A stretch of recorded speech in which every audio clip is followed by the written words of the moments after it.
찬송하시겠습니다. 찬송가 545장입니다. 찬송가 545장. 이 눈에 아무 증거한 입에 넣어 믿음만을 가지고서 늘 걸으며 이 귀에 아무 소리 아니 들려도 하나님의 약속의 소리가 걸어가세 믿음 위에 서서 나가세 의심 버리고 걸어가세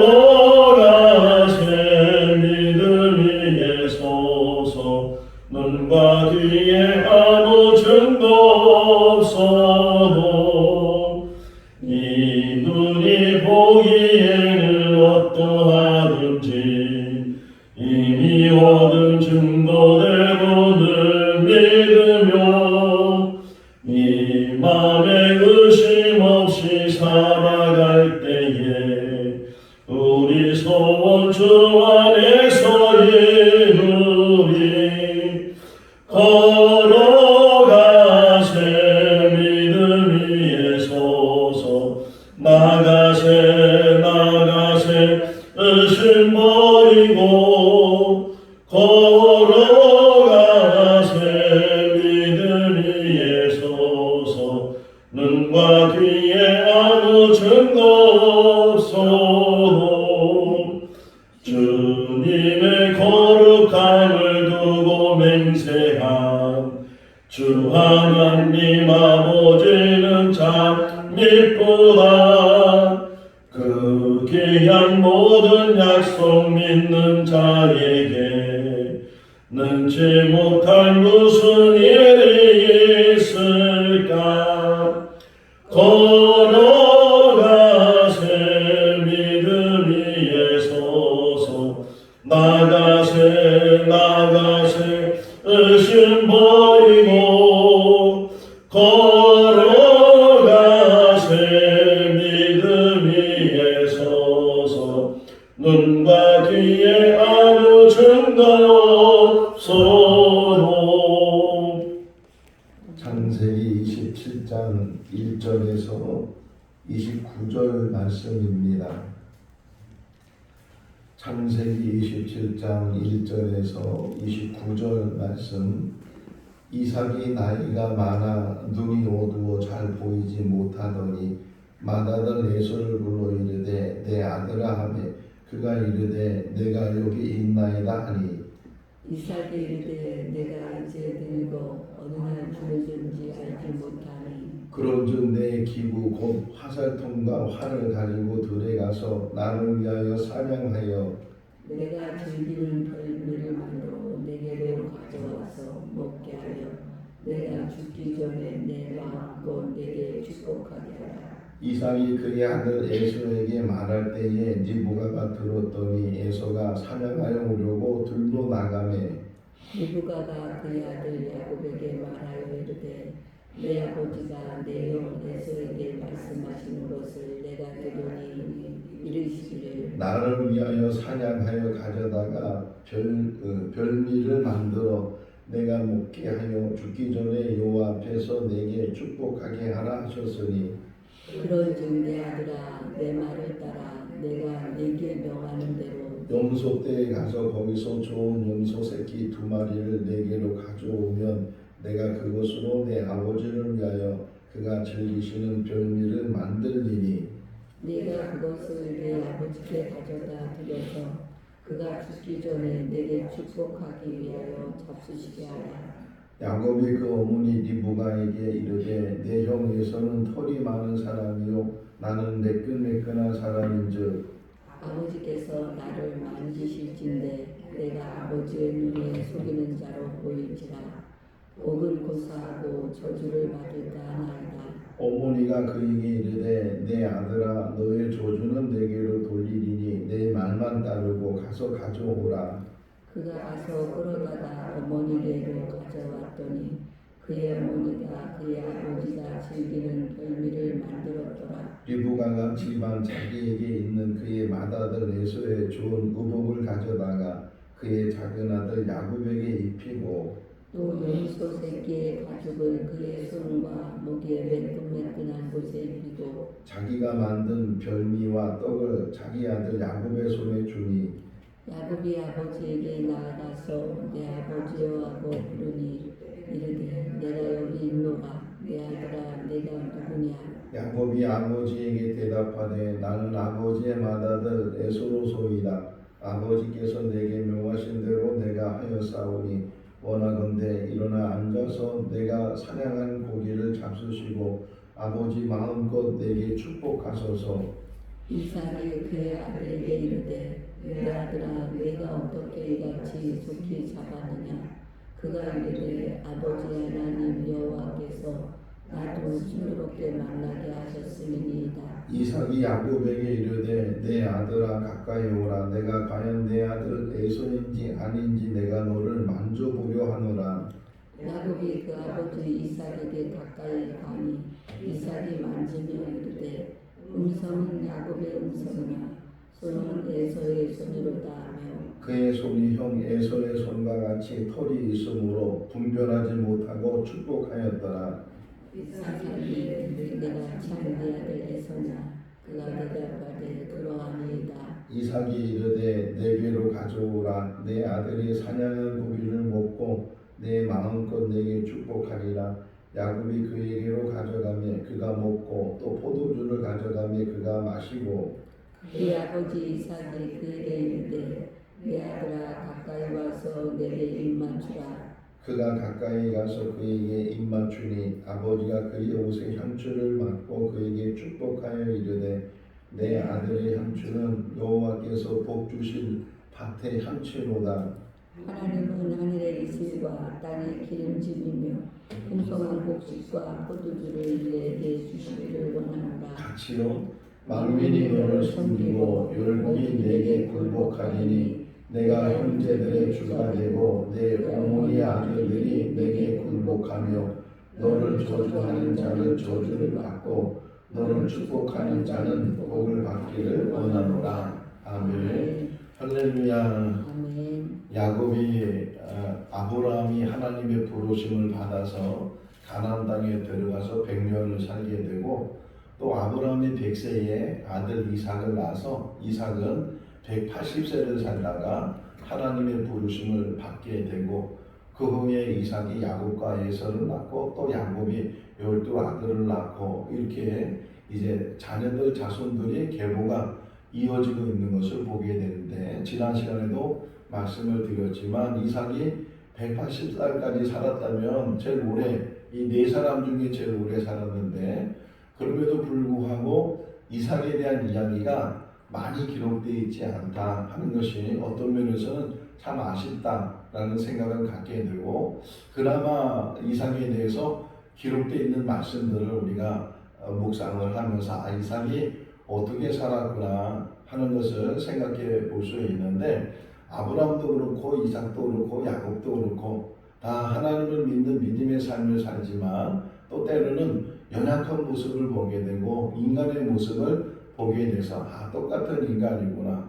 고넬료라는 사람이 이제 요바에 있는 베드로를 불러서 말씀을 듣고자 했을 때 베드로가 이제 그 청을 받아서 이 고넬료가 있는 가리샤에 들어가서 고넬료 집 들어가니까 고넬료가 넋좀 엎드려서 절을 하는데 그러니까 베드로가 그러지 말라고 내가 똑같은 사람이라고 이렇게 얘기해서 절하지 말라고 하는 것을 이제 우리가 사도행전 10장에서 볼 수가 있는 것처럼 다 누구든지 똑같은 사람이기 때문에 완벽하거나 완전하거나 아무 실수가 없는 것이 아니고 때로는 실수도 하게 되고 잘못도 하게 되고 하는 그런 모습들을 보면서 그러면서 다시금 또 그것이 오히려 성숙의 발판이 되고 그것이 또 다시금 자기를 돌이킬 수 있는 성찬이 될 수가 있다. 제가 어제 이제 서점에 가서 토마스 모튼에 대한 책을 사서 읽고 있는데 토마스 모튼이라는 사람은 영성가였고 또 많은 이제 깊은 내면의 영상을 이제 영성들을 많이 이제 우리 후손들에게 우리들에게 남겨준 그런 많은 말들이 있는데 그 그 토마스 모튼의 이야기라는 제목으로 제가 지금 읽고 있는데 그 역시도 그렇게 하나님의 깊이 들어가서 기도하고 하나님 말씀에 깊이 젖어 있었지만 그 어릴 때부터 성장 과정을 보게 되면 우리보다 더 정말 해서는 안 된 일도 하고 뭐 그랬던 토마스 모튼인데 훗날 이제 하나님을 만나게 되고 하나님의 은혜를 깨닫게 되고 자신의 지난 과거들을 잘 이제 누이치게 되고 그래서 그 모든 것들을 다 이제 내려놓고 다시금 이제 온전히 하나님만 섬기게 되는 것처럼 우리들도 완전하거나 완벽하지 않고 만들어가는 거거든요. 목사인 저도 만들어가는 것이고 우리 성도 한 사람 한 사람도 만들어가는 것이 어느 누구도 완벽하거나 죽을 때까지 우리는 완전하지 못하다 하는 것을 늘 생각하면서 또 오늘 하루의 삶을 살면서 우리에게 주어진 일들 속에서 우리가 어떻게 살아야 되는지 항상 어떤 면에서는 선택 속에 살잖아요. 그 선택 속에서 어떤 선택이 정말 바른 선택이고 어떤 선택이 하나님께서 원하시는 선택인가 하는 것들을 늘 생각하면서 살아야 되고 자, 이 세상 말에 그런 말이 이제 콩가루 집안이라고 그런 말 들어보셨잖아요. 콩가루 집안 이렇게 말하게 되는데 아버지는 아버지대로 어머니 어머니대로 자녀는 자녀대로 이게 가족인지 아닌지 그렇게 분간할 수 없을 정도로 그랬을 때 콩가루 집안이다 이렇게 말을 하게 되는데 오늘 본문을 읽어보면 자세히 다시금 이 말씀을 묵상해 보면 그 말이 맞는 그런 모습들을 보게 돼요. 우리가 흔히 이 내용을 읽을 때마다 하는 이야기 또는 생각하는 것이 뭐냐면 야곱이 아버지를 속여서 형이 받아야 될 축복을 자기가 가로챘다. 야곱이 속이는 물론 야곱이 속였죠. 또 거기에 리브가 같이 동참을 하게 되고 야곱이 속이는 자가 또 그 어머니 리브가가 그 속임에 같이 동참을 해서 아버지를 남편을 속여서 그 형이 받아야 될 장자의 축복을 가로챘다 이렇게 우리가 읽은 내용을 보게 되면 그런 내용이지만 다시금 또 한번 생각해 보면 이삭 역시도 속이는 자고 에서 역시도 속이는 자고 그러니까 야곱만 그런 것이 아니고 야곱도 그렇고 리브가도 그렇고 더 나아가서는 이삭도 그렇고 또 에서도 그렇고 다 어떻게 보면 자기 중심 속에서 남은 아무 상관이 없어요. 나만 잘 되면 되고 내 생각만 잘 되면 되고 하는 그런 모습 속에서 서로 속이는 자의 모습들을 우리가 보게 돼요. 자, 이삭이 리브가를 만나서 결혼을 했어요. 그리고 자녀를 낳지 못했다가 이제 20년이 지난 다음에 이삭이 40살에 결혼해서 60이 될 때에 이제 임신을 하게 되고 그때 임신을 했을 때 리브가의 태중에 있는 아이들이 2명이었어요. 막 서로 안에서 막 싸우고 막 그러는 거예요. 그러니까 이 리브가 이삭이 하나님 앞에 기도하면서 이 아이들이 태중에서 막 싸운다고 뭐 통증이 오고 막 그러니까 그때 하나님께서 이 리브가와 이삭이 하시는 말씀이 두 아이가 큰 민족을 이루게 될 것이다. 그러면서 그 마지막 하시는 말씀이 큰 자가 작은 자를 섬기게 될 것이다. 그러고 나서 이제 출산을 했는데 먼저 나온 아이가 에서가 되고 또 두 번째 나온 아이가 야곱이 됐는데 또 야곱의 이름이라는 것은 그 먼저 나가는 아이의 발목을 잡고서 붙잡은 자, 발목 뒤꿈치를 붙잡은 자 그런 의미 속의 이름이 야곱이 된 것처럼 서로 먼저 나누려고 하나님은 벌써 태중에 있을 때부터 정하시고 큰 자가 작은 자를 섬기게 될 것이다 이렇게 말씀하셨는데 나중에요 요셉이 이제 형들 앞에서 아버지 앞에서 꿈 얘기를 하는 이야기가 나오잖아요. 내가 이런 꿈을 꿨는데 다 나한테 절하더라고. 해와 달과 별들이 다 나한테 절하다고 이렇게 꿈을 꿨을 때 그 형들은 그 말을 듣고 뭐라 그래요? 그 말을 듣고 시기를 하게 되고 미움을 갖게 되고 결국 나중에 그것들이 쌓이다 보니까 도단이라고 해서 요셉을 팔아버리잖아요. 그렇게 아버지 사랑을 편애받는 그런 요셉의 모습이 형들에게는 너무 싫었던 거예요. 자, 어쨌든 그런데 그 이야기 속에서 그 다음 이야기가 뭐냐면 형들은 그렇게 시기를 했는데 불구하고 아버지 야곱은 요셉의 그 말을 새겼다는 거예요. 다시 말하면 이삭과 리브가도 이 태중에 두 아이를 가지고 있을 때 분명히 하나님이 말씀하셨을 때 큰 자가 작은 자를 섬기게 될 것이다. 두 명이 들었잖아요. 들었는데도 불구하고 혹이나 그것을 기억하고 있을 수도 있고 또는 잊어버릴 수도 있는데 어쨌든 큰 자가 작은 자를 섬긴다는 건 뭐 에서가 야곱을 섬기게 될 것이다 이렇게 예언되어 있는 말씀이잖아요. 세월이 지났어요. 세월이 많이 지나는 가운데 또 25장 28절 말씀에 보게 되면 이런 말이 나와요. 이삭은 에서를 좋아하고 리브가는 야곱을 좋아했다. 이렇게. 그러니까 아버지는 큰 아들을 좋아하고 어머니는 작은 아들을 좋아했대. 그 이유는 그 큰 아들은 막 남성답고 활동적이고 뭐 사냥도 잘하고 아버지에게 별미도 만들어주고 그런 아들인 반면에 야곱은 아주 내성적이고 지방감이 있고 이런 아들이다 보니까 서로 이렇게 따로따로 살아가다 보니까 편애가 일어나는 그런 뭐 오늘 본문에서도 편애가 일어나잖아요. 아니 리브가 있어서 에서는 아들이 아니고 야곱만 아들이겠어요? 다 자기 배 앞에서 난 아들이 에서도 자기 아들이고 야곱도 자기 아들인데 아니 에서가 축복받으면 어떻고 야곱이 축복받으면 어떻겠어요? 그런데도 불구하고 이 리브가는 자기 두 번째 아들 야곱이 축복받도록 그렇게 자기 남편을 속이고 자기 그 아들을 속이는 그런 일들을 서슴지 않고 하고 있는 모습을 보면서 다 어떤 면에서는 자기중심이라는 거예요. 어쨌든 이삭은 에서를 좋아하고 리브가는 야곱을 좋아하는 그런 편애 속에서 가정을 이루고 있을 때 이제 그런 과정에서 오늘 27장을 이제 보게 되면 언제인지는 정확히 표현되어 있지 않지만 이삭이 나이가 많이 들게 되고 또 자기 표현하자면 내가 언제 죽을지 모른다 이렇게 표현하고 있는 것처럼 이제 늘 제가 몽골에 있을 때 그 몽골 사람들은 좀 수명이 짧은 편이었어요. 그러니까 몽골 사람 제가 있을 때 당시만 해도 몽골 사람들은 40만 넘으면 벌써 죽음을 생각해. 아 이거 내가 이제 50도 못 살고 죽나보다. 우리나라 사람들 지금 어느 정도까지 생각하면서요. 적어도 나는 80은 살 거다. 더 잘 살면 90, 100살까지 살 거다. 이런 기대 수명 속에서 우리가 살아가고 있는데 그 몽골 사람들 오히려 이제 40만 넘어도 이제 죽을 것이다. 그런 염려, 그런 걱정 속에서 사는 사람도 보게 됐는데 어쨌든 이삭이 지금 나이가 많이 들어가니까 또 1절에 보게 되면 눈이 침침해. 눈이 잘 안 보이는 거예요. 사람을 분간할 수 없을 정도로. 그래서 야곱이 이제 왔을 때 만져보잖아요. 그걸 하는 얘기가 뭐예요? 목소리는 야곱인데 이 털을 만져보니까 몸은 에서다 이렇게 표현하고 있는 것처럼 눈이 잘 안 보이고 자기가 언제 죽을지 모르고 그런데 오래 살아요.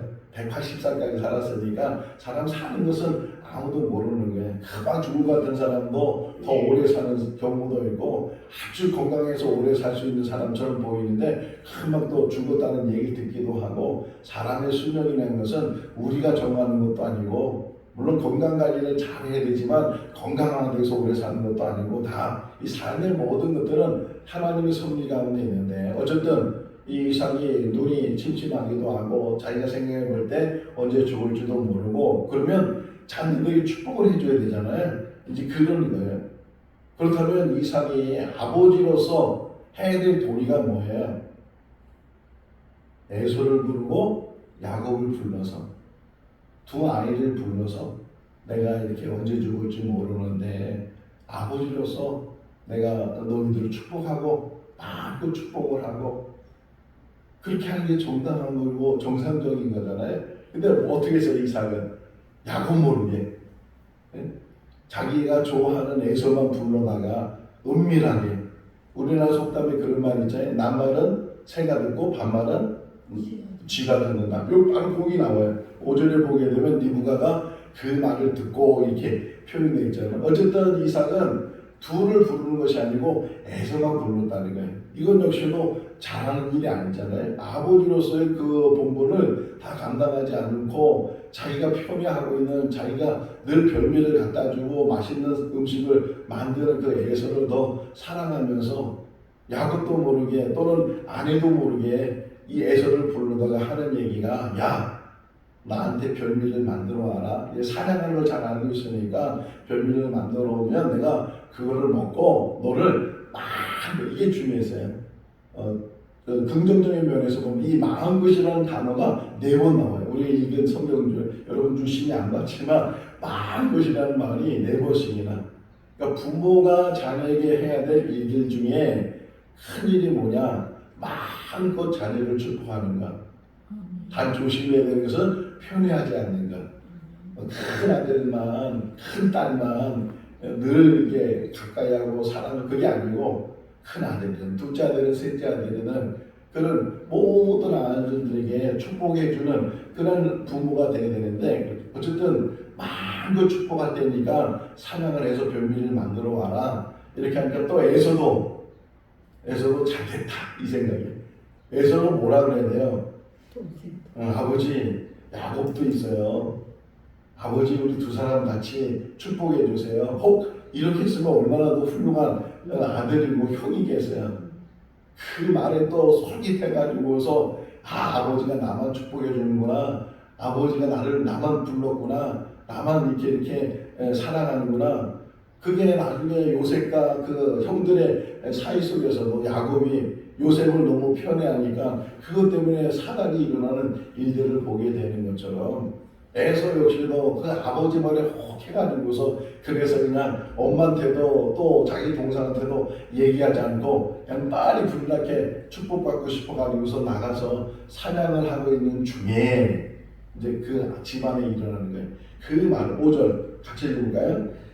이삭이 그 아들 에서에게 말할 때에 리브가가 들었더니 에서가 사냥하러 오려고 들로 나가네 그랬어요. 자, 그러면 리브가 역시도 그 말을 들었으니까 뭐 듣지 않아야 될 말을 혹 들었다고 하면 혹 그렇다면은 어떻게 하는 게 정상적인 거예요? 어떻게 하는 게? 야곱을 아니 이삭을 속이는 게 정상이겠어요? 자, 에서가 없는 동안에 야곱을 축복받게 해야 되겠다. 그것도 정상이 아니잖아요. 혹이나 그럴 경우에 이삭에게 솔직히 말을 한다든가, 아니 여보 에서만 아들이세요? 야곱도 아들인데 왜 에서에게만 그렇게 축복을 한다 그러고, 야곱도 아들이니까 에서에게 축복하듯이 야곱에도 축복하고 이 두 아들한테 축복하면 얼마나 좋겠어요. 혹이나 그렇게 얘기를 하면 더 좋았을 텐데 리브가 역시도 이제는 막 그게 불이 난 거예요. 아니 당신은 큰아들만 사랑해, 나는 둘째를 사랑해, 나는 야곱을 사랑해. 이래가지고 이제 야곱을 불러다가 에서가 오기 전에 에서인 것처럼 이제 꾸미게 하고 에서가 별미를 만들어 오는 것처럼 야곱에게 별미를 만들어 줘가지고서 그래서 이제 야곱이 축복받게 하는 그런 일들. 이제 그렇게 음모를 꾸미니까 야곱이 뭐라 그래요? 그 어머니 말을 듣고서 너무 놀란 거예요. 자, 12절 말씀이에요. 읽어볼까요? 아버지께서 나를 만드실 텐데 내가 아버지의 눈에 속이는 자로 보일지라 복은 고사하고 저주를 받을까 하나. 야곱은 그 어머니가 이 꾸미고 있는 그것에 너무 두려움이 생겼어요. 아니 그러다가 내가 형하고는 정말 다른 사람인데 형은 막 활동적이고 외향적이고 반면에 나는 내성적이고 형 털도 많고 막 와인도 하고 그러는데 나는 그러지도 못하는데 아버지가 금방 분간할 수 있고 그러면은 오히려 축복을 받기는커녕 저주를 받을 수 있는데 저는 그렇게 못합니다. 그러니까 리브가가 또 계속 다그치는 거야. 야, 그 저주만 만약에 있다면 내가 받을게. 내가 책임지고 내가 다 할 테니까 너는 내 말만 들어. 내 말만 들으면 돼. 그러니까 이렇게 얘기하다 보니까 또 야곱도 그 어머니 말에 솔깃해가지고서 그래가지고서 야곱도 이제 거기에 동참을 하게 되는 거예요.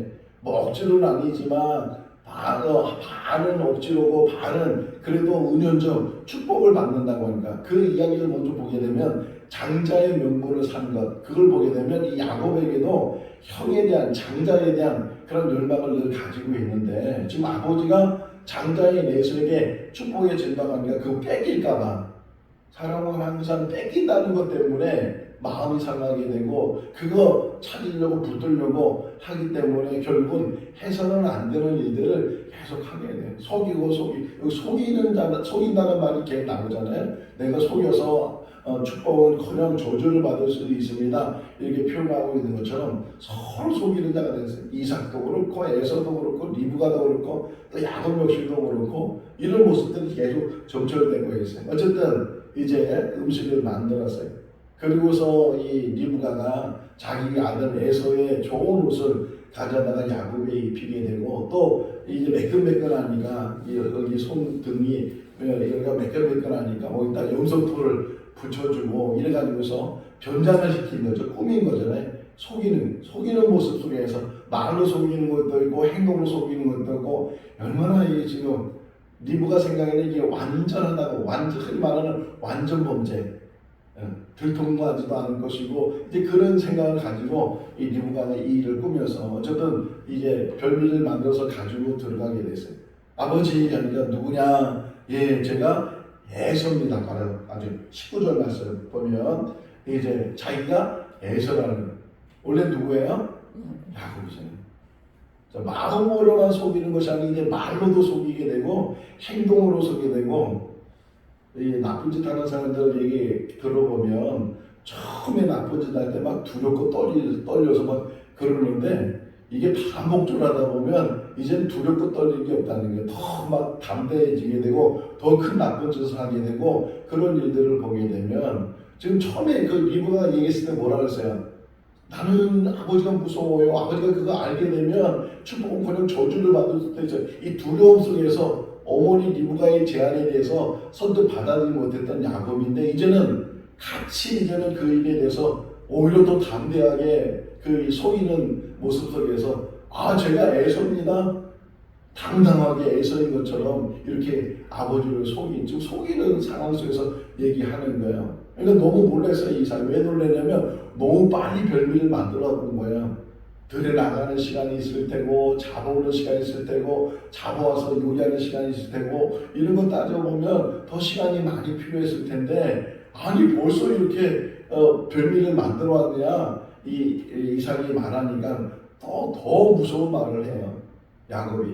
그러니까 사람이 한번 이렇게 악해지고 한번 남을 속이기 시작하면 그 거짓말이라는 것은 또 다른 거짓말을 만들고 더 큰 거짓말을 만들고 그런 거짓말을 만들게 되잖아요. 자 20절 말씀이에요. 읽어볼까요?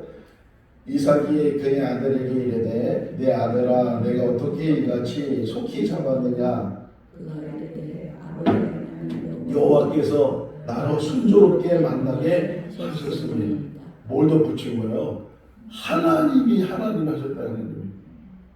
하나님이 나를 도우셔서 순조롭게 하셔서 그래서 내가 이렇게 빨리 자고 이렇게 빨리 요리를 만들 수 있고 거기다가 가끔 그런 우리 교인들 가운데도 그렇게 할 수가 있잖아요. 목회자들도 마찬가지고 이 하나님 뜻이라고 하나님께서 그렇게 하라고 했다고 그런 말과 그런 생각 속에서 자기 뜻과 자기 생각을 주장하고 그것을 펼치려고 하는 그런 일들이 우리 가운데도 많이 있다는 거예요. 여기 지금 야곱이 이삭에게 에서입니다 이렇게 속인 것을 시작해서 이제는 하나님이 그렇게 하셨습니다. 하나님을 대입시켜가지고서 자기 뜻을 이루려고 자기 생각을 이루려고 하는 그런 야곱의 모습을 보면서 우리의 모습도 여기서 우리가 볼 수가 있다. 그러니까 이삭이 의심스러운 거예요. 아니 그래서 그래? 빨리 먹고 축복을 해줘야 되는데 그렇지 않고 그 다음에 21절 말씀을 보게 되면 너 가까이 와봐. 왜 가까이 와보라는 게 의심이 생겼다는 거예요. 자기는 분명 에서에게 얘기하고 에서를 축복하려고 이렇게 계획을 세웠는데 근데 지금 이렇게 빨리 만드는 것도 문제고 또 하나는 목소리를 들어보니까 평소에 들었던 에서의 목소리가 아니고 야곱의 목소리를 들리는 거예요. 그러니까 이게 의심스럽고 그래서 한번 확인을 해봐야 되겠다. 그래서 야곱을 불렀어요. 자기 앞으로 가까이 오라고. 왜? 만져보면 안 돼요. 목소리로는 분간을 못한다 할지라도 자기가 만져보면 이게 에서의 손인지 아니면 야곱의 손인지 분명히 알 수 있다고 생각하니까 근데 벌써 그것을 대비해서 꾸며놨는데 이삭은 전혀 그것도 생각하지 못하고 그것만 확인하면 된다고 생각해서 불러서 만져보니까 자기 생각하고 자기 판단하고 틀려요. 자기 생각 분명히 야곱의 목소리라면 이 손도 미끌미끌해야 되는데 목소리는 야곱의 목소리인데 손을 만져보니까 에서의 손처럼 느껴지게 되니까 뭐라고 표현해요? 22절 읽어볼까요? 야곱이 그 아버지 이삭에게 가까이 가니 이삭이 만지며 이르되 음성은 야곱의 음성이나 손은 에서의 손이로다. 그러니까 인간의 한계라는 거야. 인간의 한계가 늘 확인한다고 하지만 판단한다고 하지만 그 다음에 나오는 23절 말씀이 뭐예요? 분별하지 못했다. 늘 우리가 다 알고 있는 것처럼 우리 판단이 옳은 것처럼 그렇게 우리가 생각할 때는 많이 있지만 만져보기만 하면 안다는 거예요. 이삭 생각에는 그런 생각이었지만 만져봤지만 벌써 속임이 거기 안에 있었으니까 만져서도 모르는 일들이라는 거예요. 우리는 보여주면 안다 그러죠. 우리가 보여주면 알고 이해시키면 알고 다 그런다고 하지만 그러지 못하는 일들이 세상에 얼마나 많이 있는가 하는 것을 알 수가 있어요. 어쨌든 분별하지 못했다는, 결국은 이 야곱이 가져온 음식을 먹고 그런 다음에 이제 이 야곱에게 애선지 알고 축복해. 끝까지 그러니까 축복할 때까지 이 지금 별미를 가져온 아이가 야곱이 아니고 에서라고 생각하고 확신을 가지고 있어요. 그러니까 야곱이 이렇게 축복하는 것도 실제로 누구를 축복하는 거예요?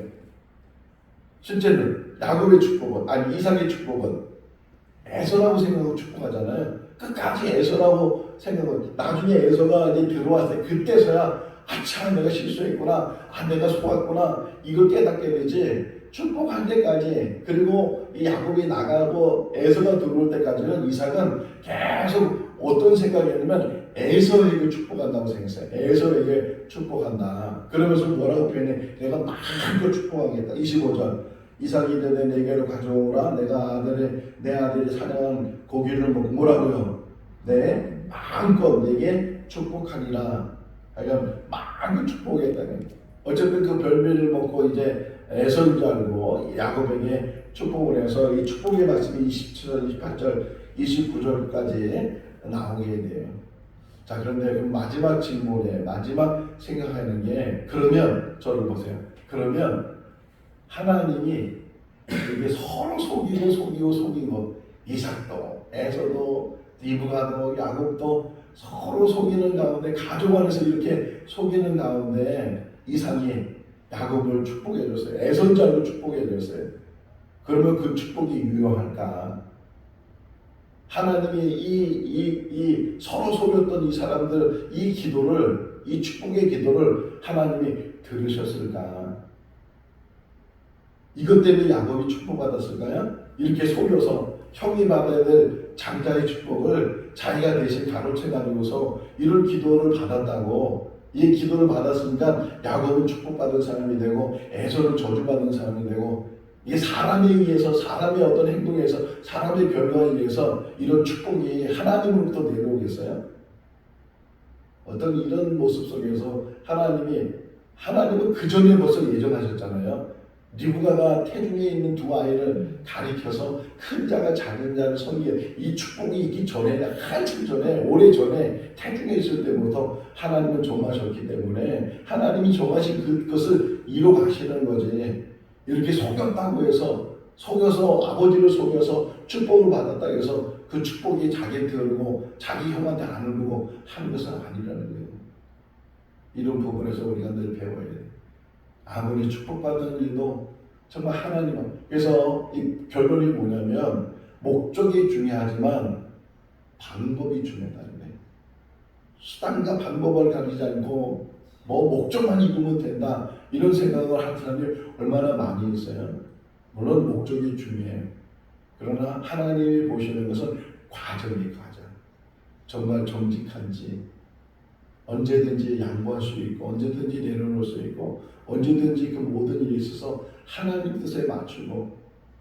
아니 이삭이 예를 들면 지금 이 이야기 오고 에서가 사냥해서 별미를 만들어 왔어요.